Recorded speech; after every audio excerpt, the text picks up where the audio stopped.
Kia ora, my name is Matt and I'm building a Sopwith Camel. This is a full-size reproduction based off original plans using original materials where I can source them. This is not a replica and it's not a kit set. You can knock out a kit set in a couple of years if you put your mind to it. This particular project is going to take me 15 to 20 years. Finger in the wind. Currently we're in year 3. He's just stepped into year 3. 2022 for me was spent around planning and working out how I was going to tackle this, with the original plan of buying a lathe and starting with building the motor, but I found trees, and 2023 was all about knocking down those trees, getting them milled, bringing them back home, drying them, and then cutting out the non-aircraft timber, separating that away from the aircraft timber. That was 2023. 2024 has been all about making ribs, like these guys. This is a half rib, an aileron comes off the back of that. Creating those, and I'm currently in the process of gluing those together and varnishing them. On top of that, I've also made about 7 hours worth of video footage. Now 7 hours is a lot of video footage. Given I'm making these video footage mostly for myself, to act partly for nostalgia, I want to go back and see what I've done, but also as a reference guide. So that if I need to rebuild anything, I've got a reference, how did I do it in the first place. Now, with that in mind, I've edited that 7 hours of footage and condensed it down to about an hour and a half, which is what you're about to start watching now. 2025 for the project is going to be all about making metal parts.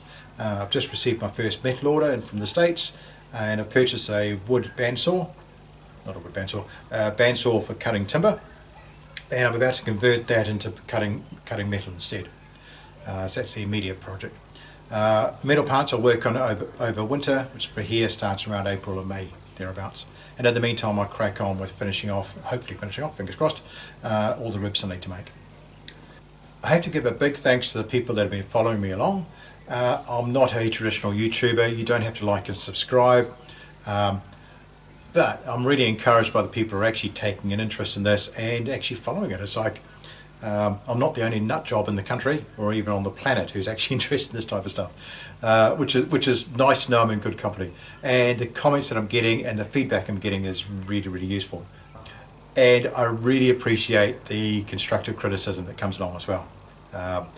For example, probably the most impactful constructive criticism I had over this year is build yourself a router table, which I've done and thoroughly enjoy doing and thoroughly enjoy using. So yeah, big thanks for following and enjoying and being part of this journey with me. Hey, my name's Matt. I'm building a Sopwith Camel. I've been inspired by quite a few other videos on YouTube, so I thought, what the hell, I'll give it a go myself. So through this I'll start documenting the process I go through making parts, and hopefully over time we'll start seeing a Sopwith Camel being built. Be warned, this is a slow process, it's a hobby project, I only get a few hours a week to work on it, and quite frankly I'm not in a rush. It takes what time it takes. For me it's more about the journey as opposed to the destination. If I wanted a Sopwith Camel tomorrow, I'll buy a kit set. So these are Replicacraft Plans by Jim Kiger, and what you're looking at here is the main plane, the rib for the main plane. So I've already made that part there and the templates for it. So currently I'm working on this section.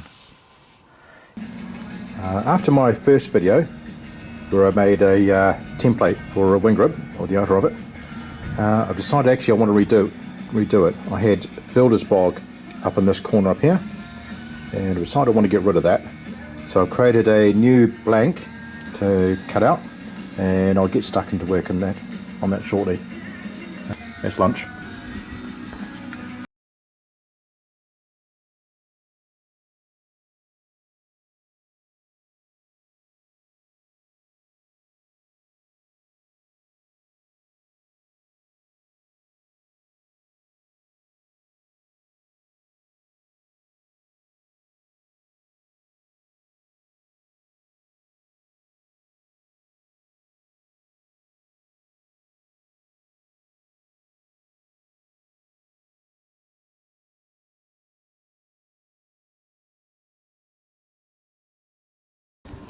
Got a bit of a shine to it, it's got a coat of varnish on it.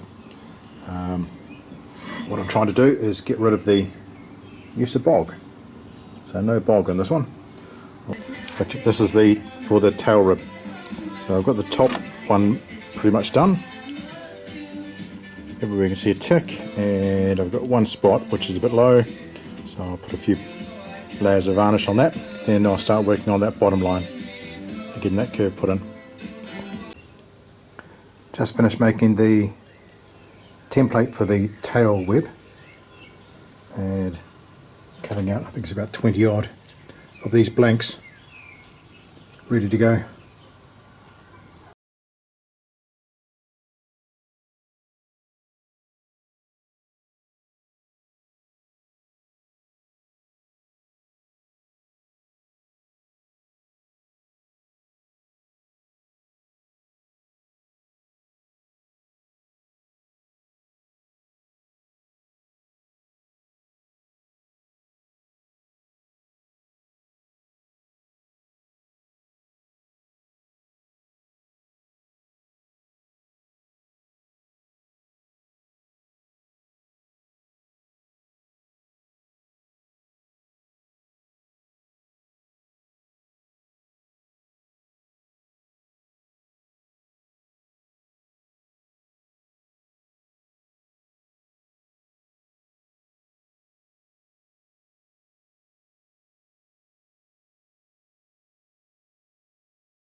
I have screw holes going down, 4 screw holes, 1, 2, 3, 4, and nothing to support this end. And what I found with the first couple of pieces I routed was I got chattering right down the end. What chattering was is the plywood and this vibrating in place and bending, which clearly I don't want. And what I did to fix that, because there's not enough room there to put another screw hole in, and this part of it needs to be solid ply, so I can't put a screw in solid ply obviously. So what I've done instead is I've glued in a couple of notches, and in practice this slides in and screws into those screw holes in the bottom. Move that out of the way. And that's enough to hold this in place and remove most of the chattering. You'll notice when I'm actually doing the routing, I spend a lot of time down this end first, and what I found is if I work on this end with the ply still fairly thick here, but reduce it down at this point, then come back and reduce the ply down at this point. It means a lot of time faffing around here, but it means I don't get the chattering and I don't get the damage done to the ply.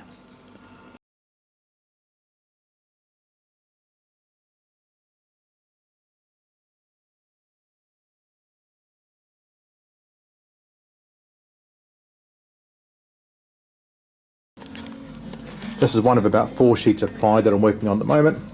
So I've drawn out where each of the wing ribs are going. Where I've got flaws in the front piece, I'm trying to organise it so that goes into a lightning hole, which means that piece there will be cut out. One of the advantages of ply is it evens out any imperfections in the wood. So you can look at this here. It's extremely unlikely that a similar imperfection will be underneath that in the other 7 layers of this 8 ply. And that's why they like it for aircraft use. In addition, the glue for this, gluing this together, is a particular, I can't remember the name of it, but it's designed to withstand moisture, bending, other stresses. And to glue ply like this together, it requires a heated press, which is something I try and make myself, but it's a bit out of my league, unfortunately. So yeah, so given this is gold plated because it's imported from Finland, you try and make the best use of it possible. Here's another example of a flaw that I'm looking to avoid. That there. I don't know what caused that, but I don't like it. So I'm avoiding that piece, as you can tell by that X. Nice wide gap there. Without any flaws, I can get 17 central webs out of this. With a flaw like that one, I'm getting 16.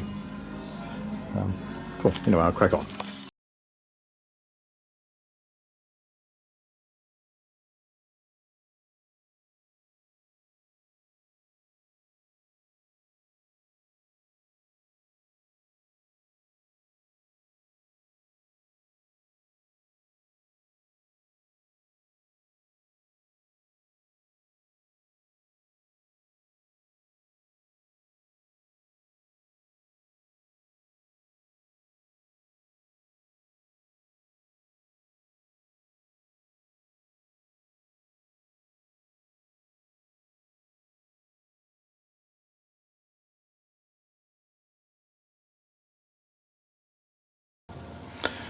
Cool, so that's most of my centre web blanks done. Just flick it through. There we go. That's the stacks. That puts me up to about, including the ones already made, about 91 in total, which gives me a handful more than I'm looking for. This is a sheet of Coskin ply. It's 5mm thick, this one. What I was actually after was a 4mm thick ply, but I pulled this one out by mistake. I actually need the same profiles in 5mm anyway for things like wing roots. So I'm going to carry on and I'll cut this one up. And I'm just going to document this while I'm here, because I'll probably end up using part of this video as evidence for certifying the plane. So that's the maker's mark for the Coskin ply. With a bit lucky you can see this. Now I've got 16 of these marked up going down this side, and this is what limits what you can get out of a sheet. If I can only get 16 of these, I can only get 16 ribs in total. On this side I've marked up the tail webs, and there's 26 of these marked up. And down the centre I run the table saw first to make sure I've got the angles right. I've got the pivot right on the nose webs, but this is where I'll stick the nose webs. And probably down here, because I've got some dodginess going on here and here, which I want to try and avoid, and the nose webs will fit nicely in that.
that's where I'm up to so far.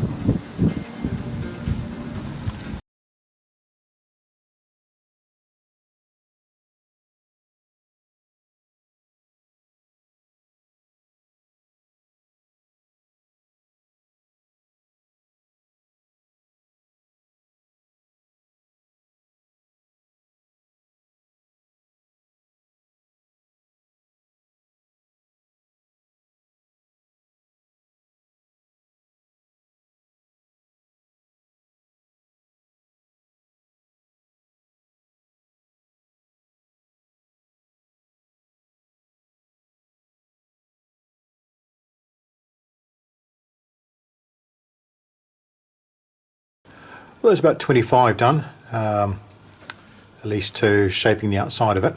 I'll show you the stack. So this is the stack here, nicely stacked up, they're looking pretty darn good.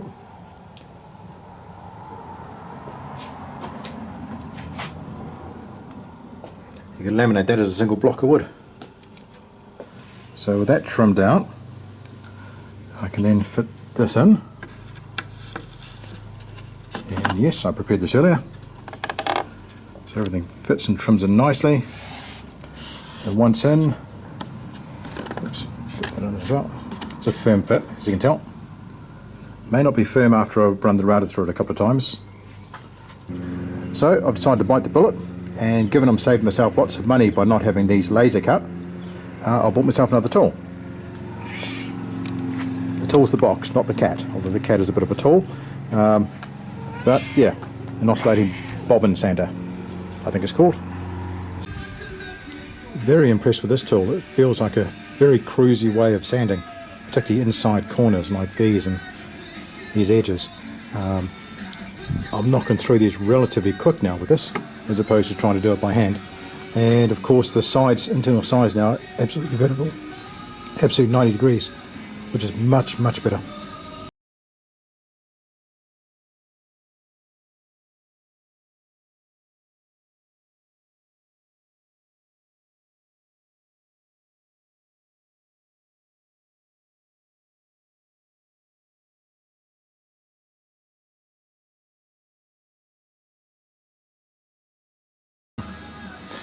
Feeling quite pleased after several weeks of faffing around with a router template for that centered web rib. I finally got it to the point where it's actually meshes out okay.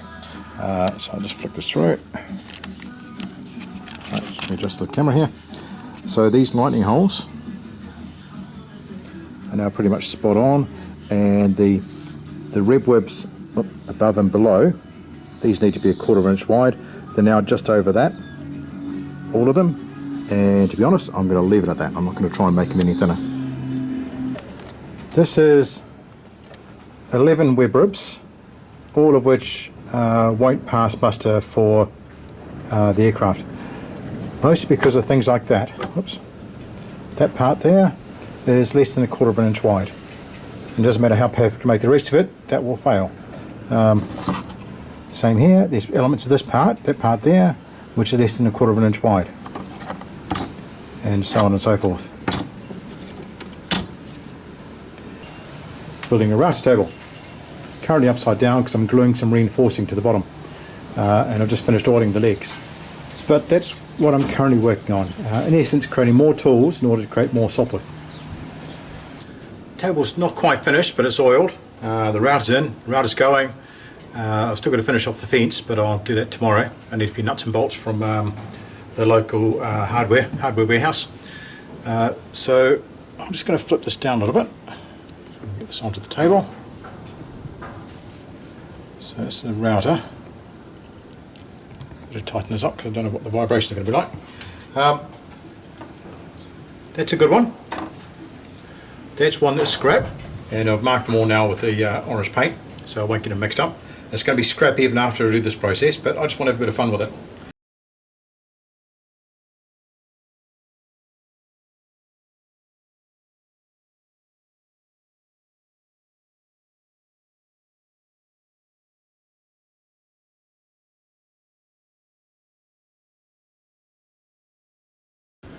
That's the after.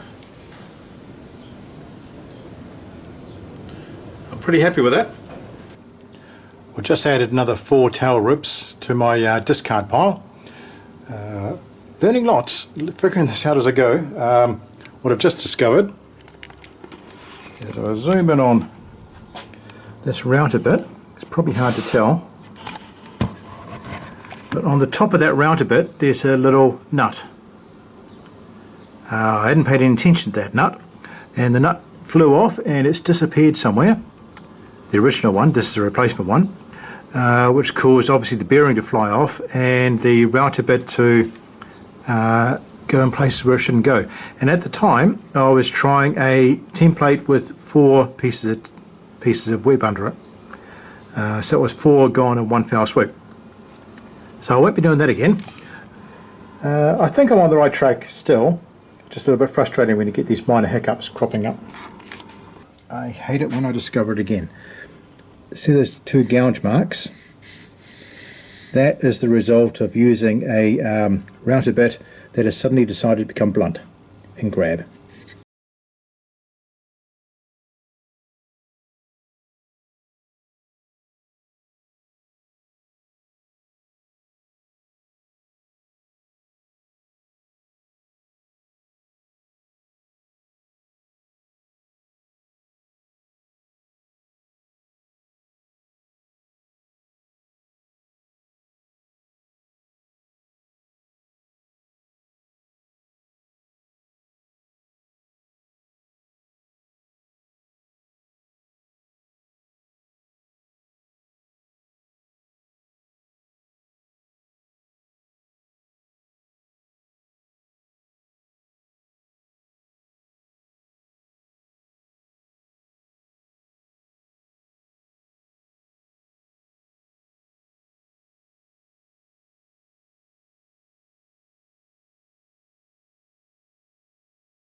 So I'll now get up for bulk production. So it's 80 of each of these. I've just finished routing the outside edge of these nose webs, and in the evenings I've been working on doing quieter stuff like drawing out where the lightning holes go and drilling out the holes ready for the scroll saw. So it's 80 of each so far, and that's all I should need for my project. The next stage from here, this kept me busy for the last week, the next stage from here is to carry on with this part, scroll saw out the lightning holes, and then once I've got those done I can start routing lightning holes to the exact size I need. So making progress.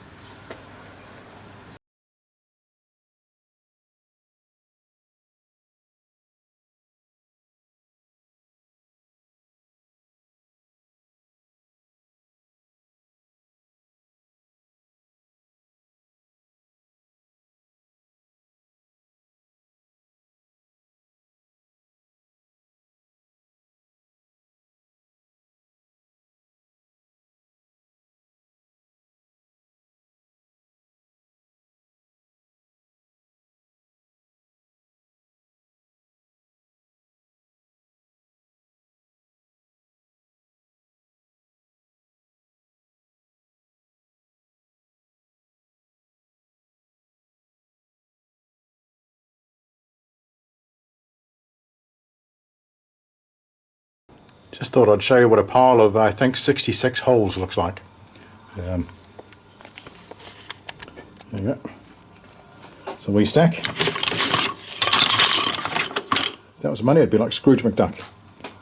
So as you can see, I've been having to skill saw out the lightning holes for these metal webs one by one. I'm hoping not to have to do that for the routing side of it.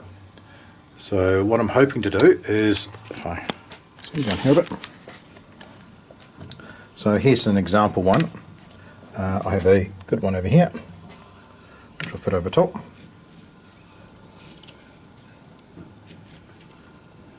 And I can use the top one to round out the bottom one. And ideally I want to be able to do more than one at a time. But the catch is the normal method for doing this is using double-sided tape. And what I've found double-sided tape is it leaves residue on the timber, which then has to be cleaned off, which is just another form of pain in the backside. So what I'm planning on doing, to see if this works or not, is creating grips on both ends of the centre webs.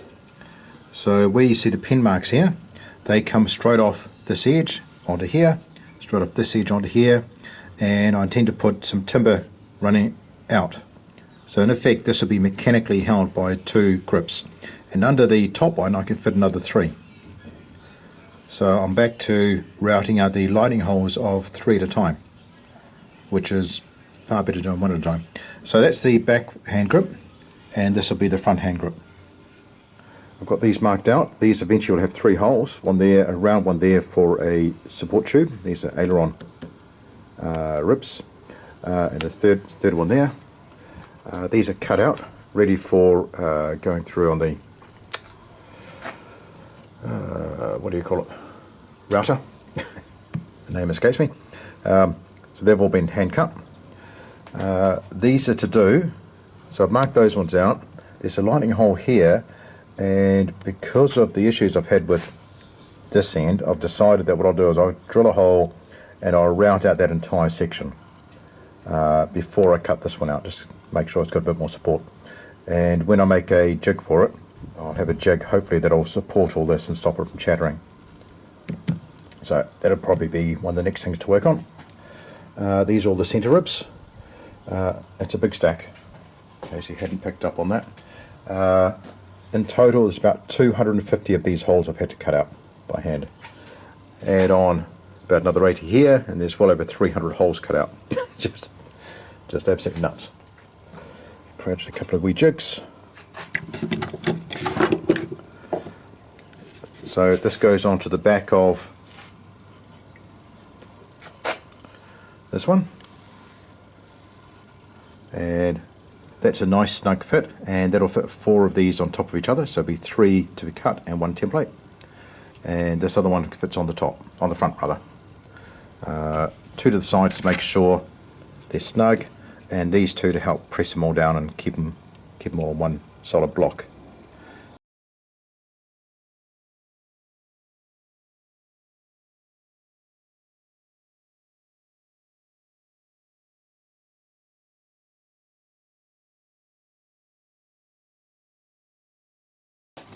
So this stack you can see here are all the nose webs for this particular shape.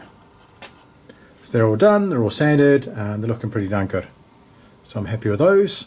The next one, which has got a smaller hole in the front, these ones, they're all done, routed out, just got to sand them, and I'll stack those up as well.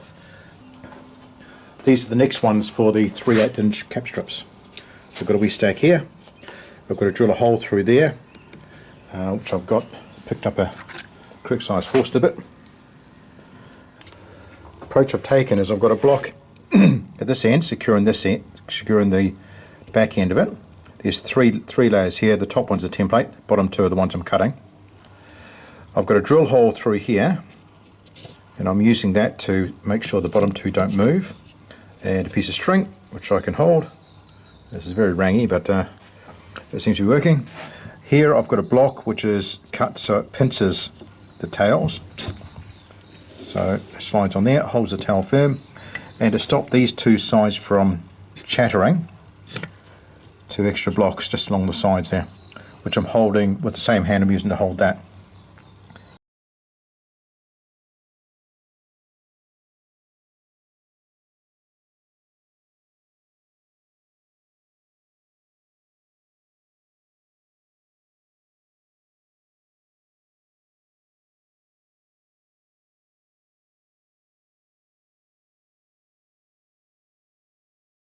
This is a bit weird. I'm using my tripod as a selfie stick. Never used a selfie stick in my life, and it's a bit unusual. And about to router out the centre section. I've already done that part. That just needs, like this one, just needs that part cut out, which I'll do a little bit later.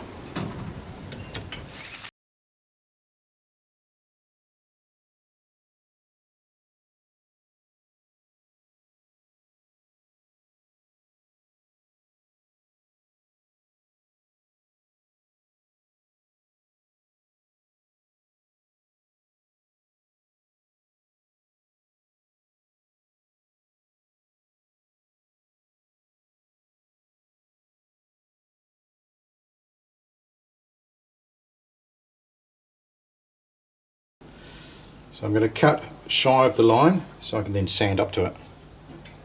Right, there we go.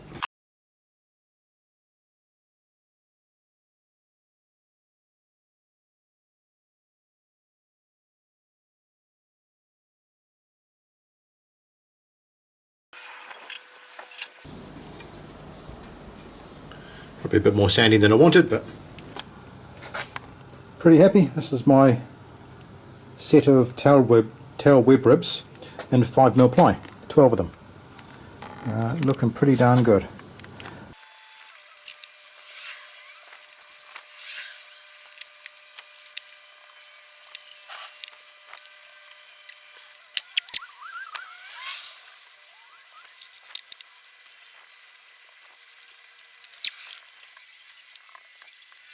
The first check I'm going to do is going to be for ply delamination, which is the case here. And the check for that will be basically to run my finger over the edge, and I'm listening for any twangs or any movements that might be in the ply. For example, that. Where I've seen this is on the edge of 2 ply sheets. I caught the first one, the second one ended up creating a few parts out of it.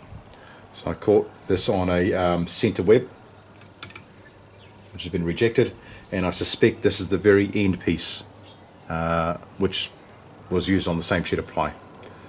But I'm not sure, and what I first want to do is check to make sure I haven't got any other delaminating parts. As you can see, it stands out fairly well, and it's easy to, if you're flicking it, it's easy to pick up. So that's the first thing. Not particularly exciting, but hey ho, it is what it is.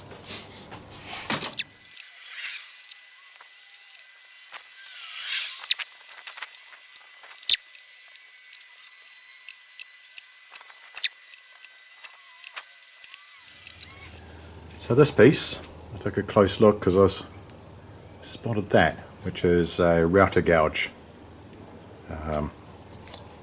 Checking the old calipers, what I'm looking for is 6.35mm. Lighting for me is terrible on the small screen, I'm hoping you can see that, but that's just under 6mm, which is clearly well out of spec, so this one's rubbish. I'm not actually checking for that at the moment, but it was obvious. Get rid of it.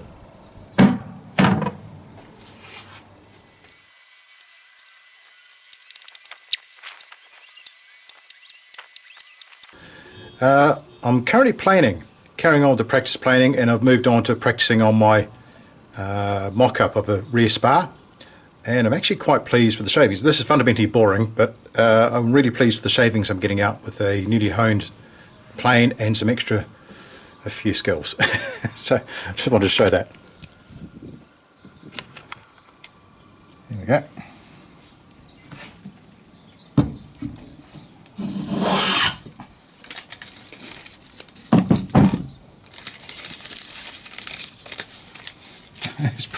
That's pretty awesome. I can see me doing that across the entire length of a spar. That's quite exciting. I know it's a bit random and stuff, but yeah, small things. And I've been planing away. I'm quite happy with the planing. What I'm going to show you now is where I'm at to with this. So a bit of luck, you can see the measurements on the end, and I've got leaning up against it the centre web and also the trailing edge web. And I don't know if you can tell from here, but what I'm interested in at the moment is the height, and I'm trying to get this down to a level, between that and this, which should be 1/16 of an inch, and that and this, which should be 1/16 of an inch. That's clearly a bit more, probably twice that, which means I've got a measurement out somewhere. And it's either in the trailing edge or it's here. So I'm going inside. I'm going to have another cold cider for a hard day like today, and I'm going to check my measurements and see which one might be out. You can see there the trailing edge web rib, and it's now sitting about right at the top. And what I found is this vertical dimension on the web rib was out by about 1/32 of a degree or something. It was quite small. So I changed the template I used for making these, rerouted all of my tail webs, which is that stack there, and also had a go at using my new lightning hole template to route out the lightning holes. In the process, because I basically developed that whilst this was oversized, in the process found it's not going to work, so I need to restart that. I've been pondering on how to do the nosing for the ribs. Eventually got to make a length 4 meters long, but just doing a mock-up one to start with. This is one I did originally, my original rib jig, and I want to be able to recreate that in a longer length. This is pretty much done combination table saw, then belt sander, but that won't work sanding it that way when it goes up and down 4 meters.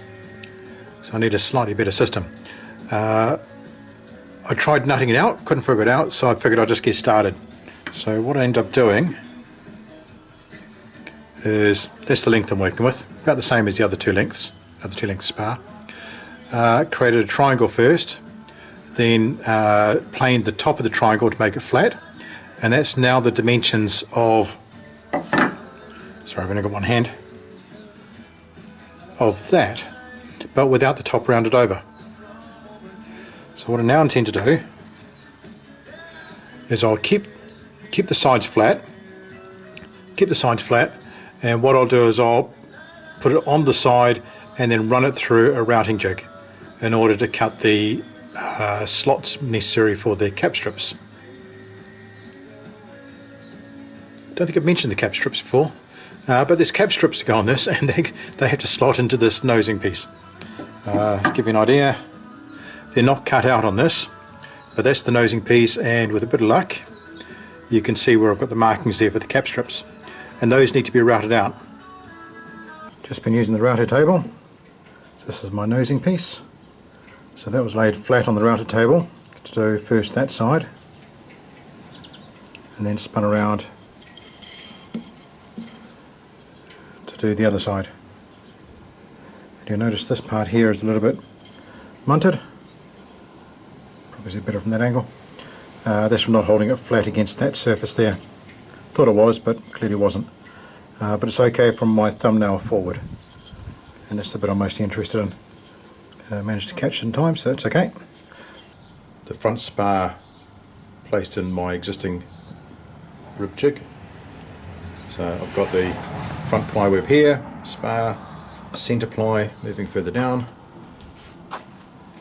the rear spar I cut earlier, and the tail rib going to the end. So I've cut off an inch piece of that and that, so I can then mount these in here, and these will be screwed permanently to the plywood.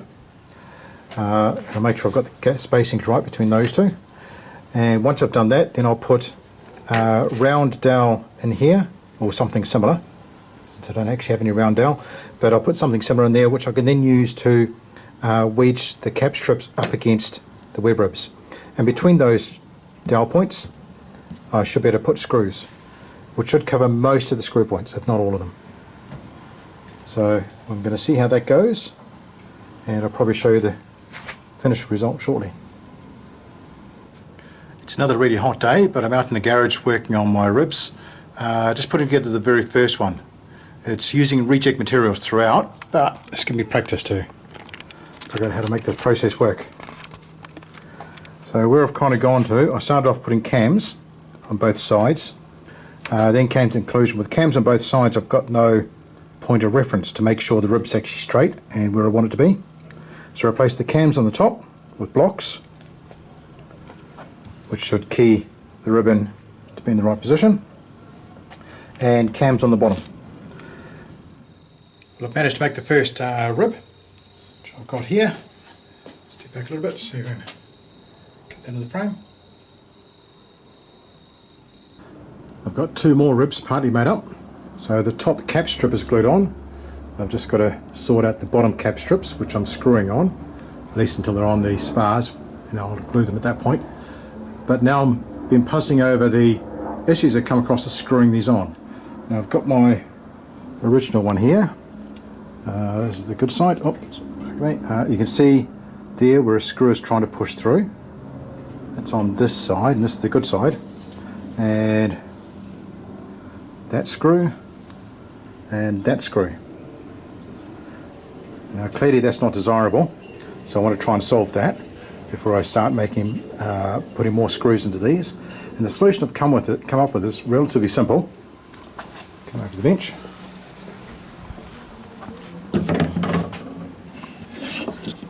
This is essentially a block of wood that I've run over my router to give it a 4mm clearance. So now my web ribs will just slot in there, and that pencil mark allows me to find exactly where that drill bit's going to go. So the next stage, after having resolved that, I can now drill holes square and centre into my web ribs. Cool, there's two cap strips drilled through. I've now got to fit them back to the ribs they belong on and drill a pilot hole for 3 of these holes into the rib, so I can then use my new jig to drill a hole for the screw. There's 2 ribs made out of scrap timber, and a couple of lessons learned out of that.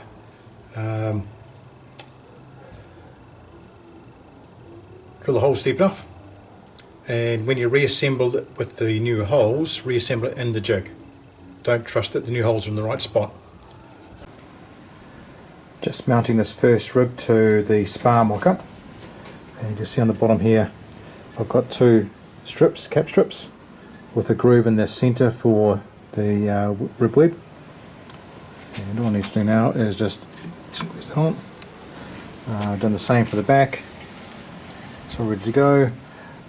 So now I need to apply glue to the bottom edges, and then screw the cap strip, which is lying here, all ready to go, onto that, and let that dry and harden, and that'll be ready for testing where the screw goes through.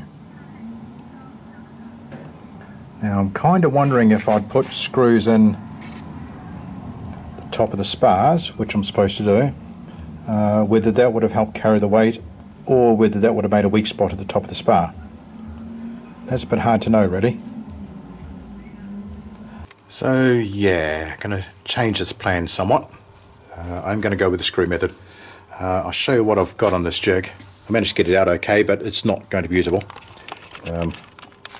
So I start at the nose. So this part here, it's glue residue, and you squeeze out. Moving on down, that's some more squeeze out there. It's actually on the outside of the rib. There must have been a gap under the rib because it didn't contact the entire rib. More squeeze out, that's quite a sizable chunk, and more squeeze out here. And yes, that is a piece of timber stuck in it, which is part of the reason why this rib is not usable. But this is one of the things I've completed. The very first rib totally screwed together, no glue attached so far. And I want to make up a few more of these before I start gluing the cap strips on.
what Snipe is Snipe, as the piece of timber exits the planer, is under a little bit of pressure from rollers to keep it flat, and as the pressure is released, this can come up and dig into the blades, so you end up with a scallop. So what you want to do when you're doing this kind of grading stuff is ideally leave a couple of inches at the end of rubbish timber that you can then trim off later, which will then save, if it becomes scalloped, you're not losing anything decent. Currently I'm cutting capping strips, which these guys. These go on top of the web ribs and hold the web ribs together. And what I'm cutting in them is grooves. Zoom in to see if you can see that. There's a groove in there. It's 1/32 of an inch deep, and it's wide enough to fit a piece of weaving into it. So that'll squeeze in there without moving. So it's nice snug fit. Hopefully enough room there for glue as well eventually. So I'm cutting those. So the jig arrangement I've got for that, this is my trusty router table. To cut these things, previously I've had my finger about there, which is about where the spinny blade is, holding the cap strip in place. Decided to get a bit smarter with that, and what I've done now is I've got a plank of wood going across, clamped in place, piece of capping strip under there, another one under here to keep it the right height, which holds it against the blade, and this piece is movable, so I can just hold that up against the stops, which then holds the capping strips tight correctly. So that's what I'm doing with that, and that's working quite nicely. It's fairly simple to do.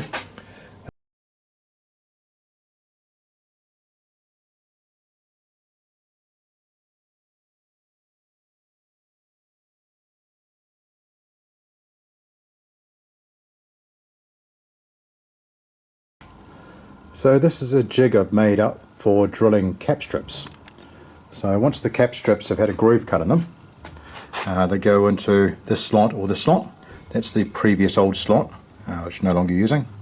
And wherever there's a hole required, that's been pre-drilled out, brass rod's been inserted to guide the drill piece, and that's what then gets used to cut the hole in. For example, this is a cap strip.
This is 4 ribs stacked on top of each other.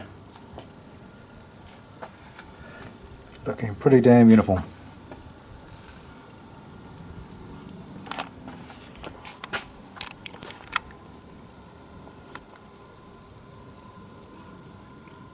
So pretty happy with that. I think the plan seems to be working. Because I'm worried about where I'm going to store these things, and I don't particularly want to store them where they're going to get damaged, I'll build a box out of spare plywood to put them in. So that's all sit in the bottom. Don't quite know how I'm going to stack them yet, but the main thing is the protector from knocks and bumps. So that fits in quite nicely, and there's a bit of room at the end. Hopefully for the plastic bags I intend to put them into. This has got to get one more coat of varnish on it. Doesn't need it, but just because I can, and I've got spare old varnish that I want to use up. So yeah, so it's that. Last night I started plugging away at sandbags. I got several of those done. Got an old fridge out here, which turns out to be an ideal surface for them. So a little stack of sandbags for that last rib test I want to do. I've started writing widths and millimetres on these capping strips. I'm getting a bit tired of having to remesh them every single time, so it just seems like the smarter thing to do. Here I've got a whole bunch at about 9.7. So 9.7, 9.7. The interesting thing is I'm damn sure I didn't plane those to be 9.7. I would have planed them to be 9.525, which is 3/8 of an inch, which is the measurement I'm aiming for. So these have expanded probably due to moisture and moisture content up to 9.7, which surprised me. I'm a bit surprised about that. I'm going to use them because if they expanded that far, they'll probably shrink again back down to 9.525. Over here I've got a whole bunch of others. These are all various, I don't know if you can see that, obviously well below 9.5. These ones are all about 9.2, 9.3. So I'm rejecting all these ones. Done. Oh, well, actually I must show you the temperature while I'm at it.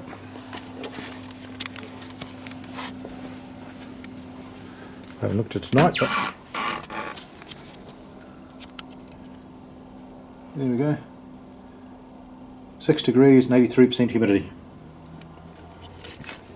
Now with those two details you can actually work out the equilibrium moisture content of timber, which is if it stays at that temperature and that humidity, the amount of moisture content that timber will acquire.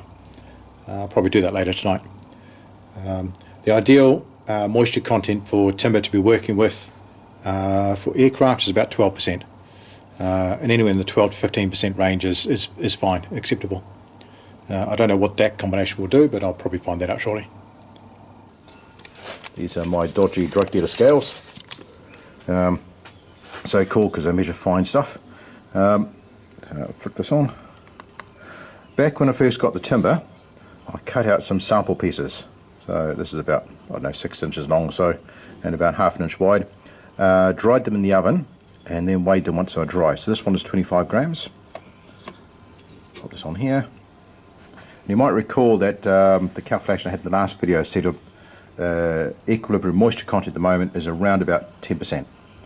So that's 25 grams, and I'll zoom in on that. That's 27.43, and that's around about 10% higher than 25 grams. 10% higher is 27.5. So that's now got 10% moisture content, which confirms the calculation. And this is the other one I've got, which is 19 grams oven dry. I'll talk about why the difference between the two in a second. And that one's at 20.9, call it, which again is 10% higher. So the difference in the two, I believe, is down to how many rings there are in it. This one's really dense, which is why I packed it out. And this one, not so much, but still acceptable for aircraft. Starting to wish I had a climate control garage right now. So the problem I've come across is related to those cap strips changing in size. I'm just working on the jig. This is one of the ribs I've got to make. It's a half rib, so it stops here and the aileron comes off this end, so it only needs to go to this point. What I've found with putting the centre rib in is, even without the shims, and you might recall from doing this previously, I used shims in here because I wanted a comfortable fit, not a pressed tight fit. I've taken those away, and even with taking those away, this now bows when it gets put into the jig. And I'm picking this because this block and this block have both gained moisture and expanded in size.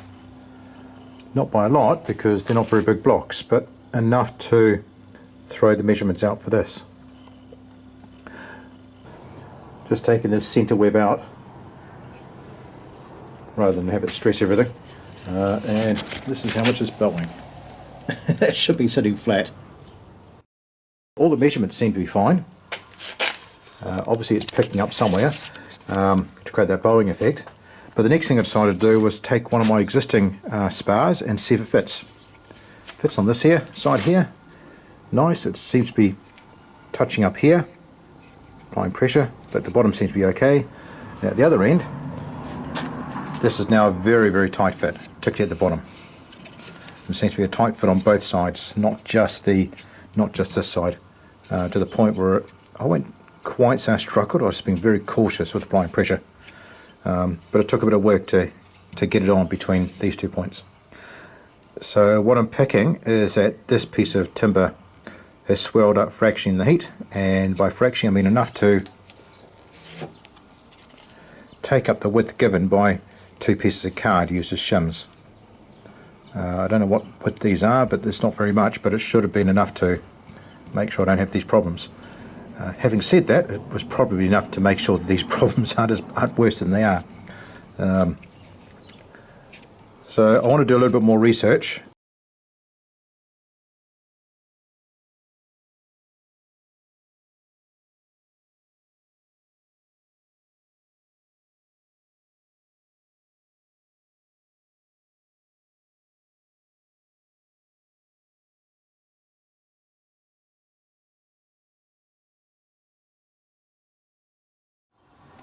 I think I'm closing down on the problem.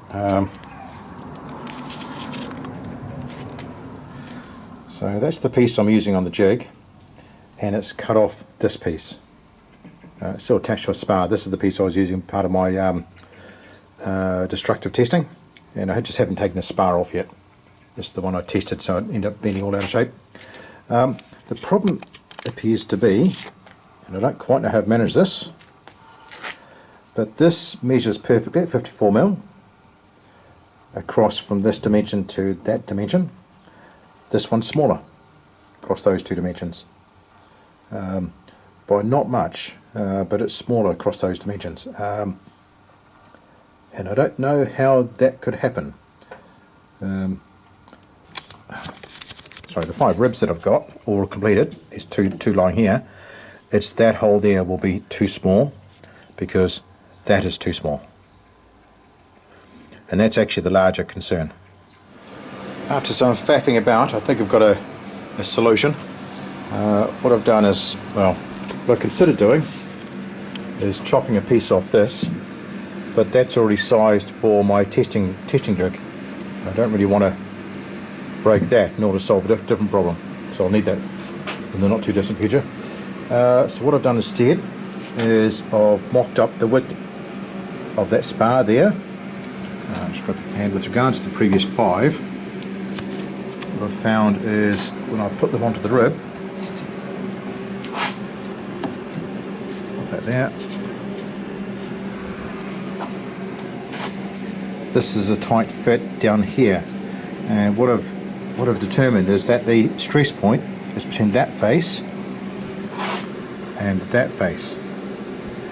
So I've tested all 5 of the ribs. Some of them fit onto this better than others. It's one of the more difficult ones. But by and large, I think I'm still in a good place, and I'm going to crack on making ribs. This morning I woke up and thought, no, hell, bugger it, just replace this. I can use this on another rib, but just by making sure the holes are set slightly further back, and I can just put in a new tail web. So that's what I'm going to do, and that'll recover these 5 ribs and make them spot on. So that's the plan for today. Sort those out, then I'm back into making brand new ribs. So I've got here 5 sticks which have potential for wide capping strips similar to these ones. So that's what they're going to end up as. You can see the wide grain here, and up the top here you've got the very narrow grain. Obviously it grew really slow here, really fast down here. I'm going to be cutting it at an angle across there and harvesting what I can from, sorry, I'm trying to look at my camera and my fingers at the same time, harvest what I can out of this section up here. So I might be able to get 2 across and maybe another one up the top there or something. So there's a bit of finicky work involved in the sawing of this stuff. This guy here should be a bit more straightforward, but I'll try and flatten that grain out a little bit before I cut it, before I actually make the strips. This one here should be relatively straightforward, and this one's on quite an angle. Right, these I'm about to start planing down. These are 1/4 inch cap strips. That one actually sits that way, it's a bit narrower than the rest. So they need to be planed down to 1 1/4 inches across that dimension. It should go through the jointer first and the planer next. So I'll do this with both these stacks. This stack here is all of a suitable size for capping strips. So that'll probably see the last of the capping strips I need. The 3/8 inch wide ones. Those and these two planks down here. This is for two end ribs on the center section. So they need to be opposite each other. So these are the bottom ribs. So they are opposite. Up here's the nose. Nose to there. But what I'm looking at now is where the screws go. So if I zoom in a little bit, you can see the screws sitting on that routed out piece. There's not a lot of space on either side of the screw. And I've measured it, and it's 1/64 of an inch on either side of that head, which doesn't give me a lot of scope for error when I'm countersinking the holes. And I'm not sure I like that. Of course, this is going into 5mm ply rather than 4mm. So I'm picking, I can move it to the center, move it to this one to the right by a mil, which will give me another mil excess on this side, which makes me feel a bit more comfortable. But it's little things like this which just suddenly strike you out of the blue. Think, oh shit, I don't like that. I'm glad I thought about it before I started drilling holes. But anyway, just thought I'd capture that while I've got the moment. What I've done is I've marked 2mm inside that lip. And that's where I'm going to put the screw holes, which in theory could be about 3mm on the other side. It means the screw will be a little bit off center from the ply. But I'm picking, this is one of the reasons why the ply is so thick anyway. So with 2mm it's still going to have plenty of meat, and about the same amount of meat on the ply as we have with the 4mm ply. So that's what I'm going with, and that should mean I can countersink the reverse side of this without it breaking the edge. Fingers crossed.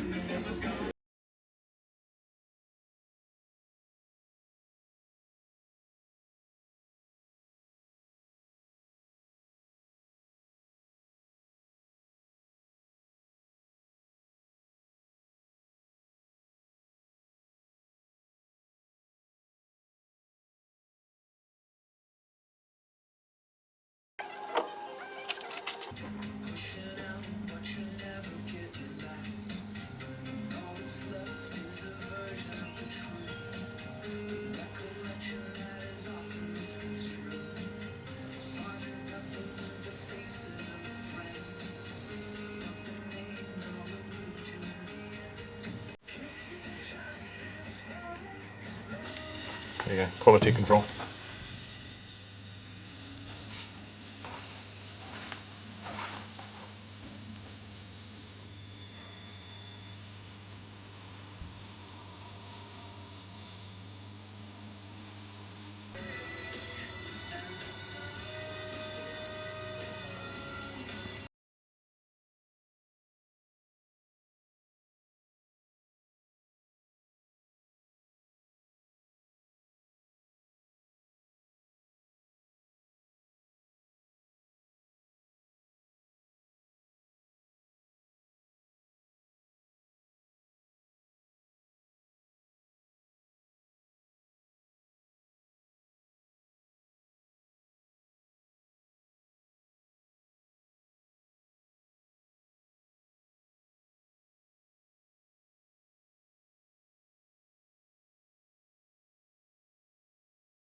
two rather nice end caps for wings.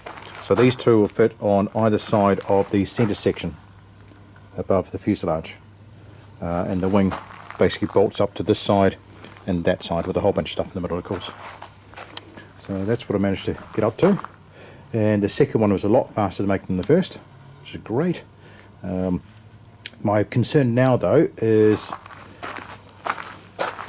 this bend radius, and you can see I put a clamp on the end there just to keep those two from warping and tearing out the screws. Obviously there's a lot more pressure with the wider timber than there was with thinner cap strips.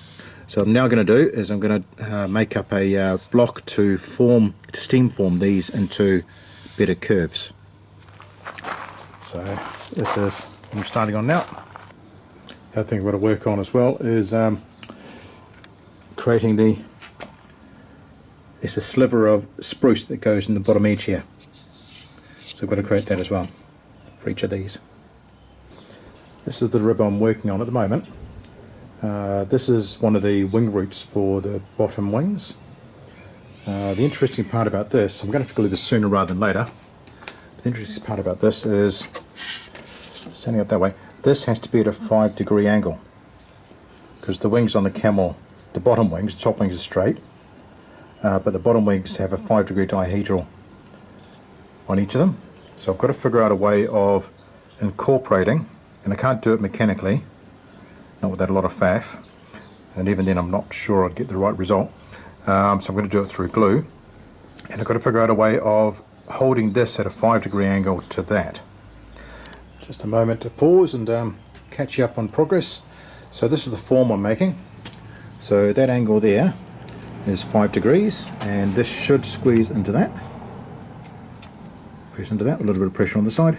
I've got this cap strip on just to make sure I've got the right shape, but I'm about to take that off, and I'll use clamps just to pull this in, make it snug, and I'll use blocks like this one on the inside, and use a clamp or two on those as well. I may need more clamps. I'll have to be scavenging for clamps, I think. You can see how nice a fit that is. It's sitting there quite nicely at 5 degrees. It's looking excellent. Just need to better push that in as well. Currently I've got all the screws in just for locating, and the intention is to pull the screws off, apply plenty of glue, put the screws back in, and then to make sure they're all located properly, and then clamp it into place, both down and horizontally, to make sure it keys in properly to where it should be. And the working time for this glue is 45 minutes, so really I want to be able to get all that done within 30. Right, this is the jig set up. Nowhere near enough clamps, but hopefully enough to get the job done. I'm exceedingly nervous because it's taken quite a lot of man hours to make the parts, and if this glue's wrong, those man hours are toast. And I've basically got to go back to square one and rebuild some of these parts again. So, but fingers crossed, I've got this covered, and we'll see in a few hours, probably 24 hours, what this looks like. The other thing's got me nervous is I'm doing this in the kitchen, and the wife is going to kill me. Well, it's turned out pretty alright. It's like a day or so after I initially glued it, clamped it.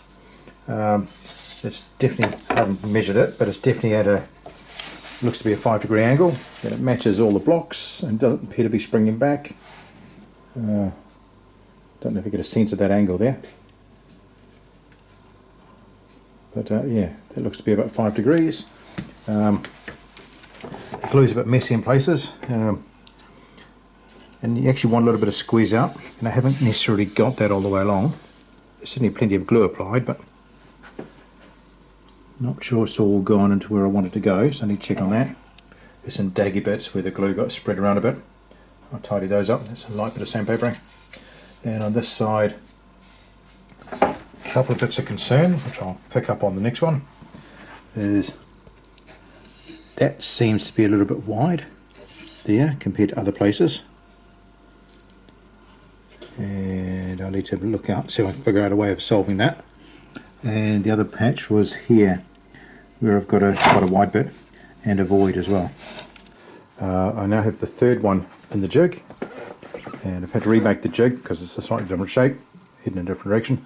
And in this case I've actually added cams onto here as well to help force the ply web into the cap strip. And make sure there's no gaps best I can. And you can see I've got the these fairly close together.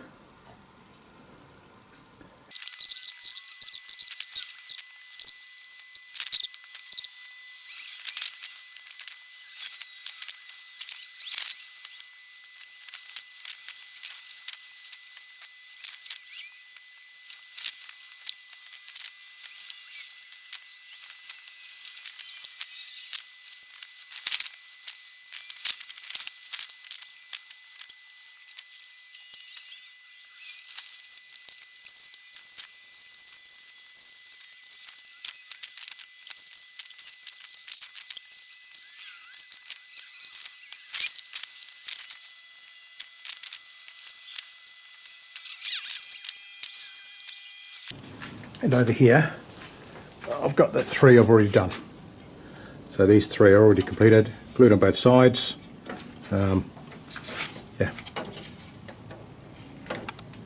So fingers crossed, should all be good. See, I seem to have a gap in that one. Take this into the sunlight.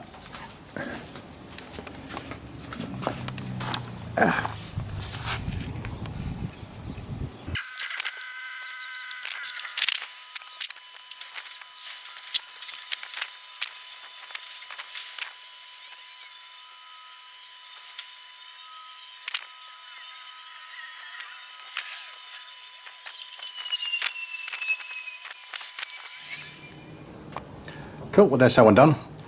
Glad I spotted that on the previous one. It kind of makes sense. If you're opening up a 5-degree gap, you're probably going to end up with a gap, or could end up with a gap.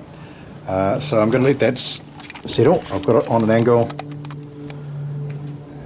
It should move into that gap a little bit, and that fillet, glue fillet, will just reinforce it nicely. Keep in mind this glue is significantly stronger than the, I think it was casein glue that was used back in the day, basically made out of cow's hide. So the nose, I have a special jig for this. These two have just come out of it, so they'll fit in there, and that's to squeeze this end in tight, ready for the nosing when I make that. So that does sorts the nose out. The back half I've been using another jig, but I've spent the first hour this morning cleaning resin off this, separating this from a rib very carefully because I don't want to destroy the rib or this piece of moulding. This goes up here. Wasn't one of these ones. It was, so that goes there. So that's the size of the spar when it comes through. So it needs to be there. It needs to be a little bit of wiggle room to allow for expansion and traction of the timber. And what you don't want is for it to actually be glued to anything, because that makes life awkward. If you pull it out or rip it off, you could end up destroying this, and you already know how many hours I put into that. I don't want to do that. So I very carefully separated this from the last spar, which was this one. That's all fully glued. Very carefully so I don't damage that point or that point. But now I'm going to try a different way of gluing it. I'm not going to worry about putting it into a form at all. I'm going to rely on the screws to hold it in shape, and place on a flat bench on top of greaseproof wax paper, and then just put a weight on it just to keep it flat. And fingers crossed, that should do the trick just as well, without the risk of me gluing important pieces like this to other important pieces like that. But that's my stack, and you can see only one piece of timber with a black end on it. So that's in the original state. I pulled it out of the millers down at Dunedin, and that's the last one to cut. And it's marked with an orange dot, so I've already looked at it and concluded it's probably firewood. Either the grain won't be tight enough, or there'll be too many knots in it. But I'll cut that up next weekend, see what I can get out of it, and then I'm on to building a workbench. I picked up a bandsaw, It's a wood cutting bandsaw, which I intend to convert to a metal cutting bandsaw. Over here I've got parts for the bandsaw. Need a new one of those. I've got one of those ordered, a couple of blades, and I've got new blades ordered, and a few other bits and pieces. My metal order's just arrived from the States. It's 4130 annealed. I've got several sheets in here, different thicknesses, which are all metric, but relating approximately to gauge sizes. Metric? No, they're imperial, sorry. So this is going to keep me fuzzy over winter.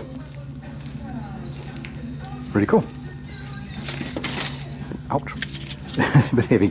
I've just got to figure out now how to protect them from surface rust while they're waiting to be processed. So that'll be interesting. Well, I hope you enjoyed that. If you're here for the first time and you've just watched this, don't feel obliged to watch the first 7 hours. This kind of summarizes it quite nicely as far as the actual task of building parts is concerned. For those who have watched those original 7 hours and then watched this, well done. I'm very impressed with your dedication, and hopefully you'll find this useful if you ever decide to start on this journey yourself, building either a camel or something else, another wooden aircraft of some kind. Yeah, I've enjoyed this process, and if you're here, I'm picking you're enjoying it as well. Cheers, and we'll see you soon.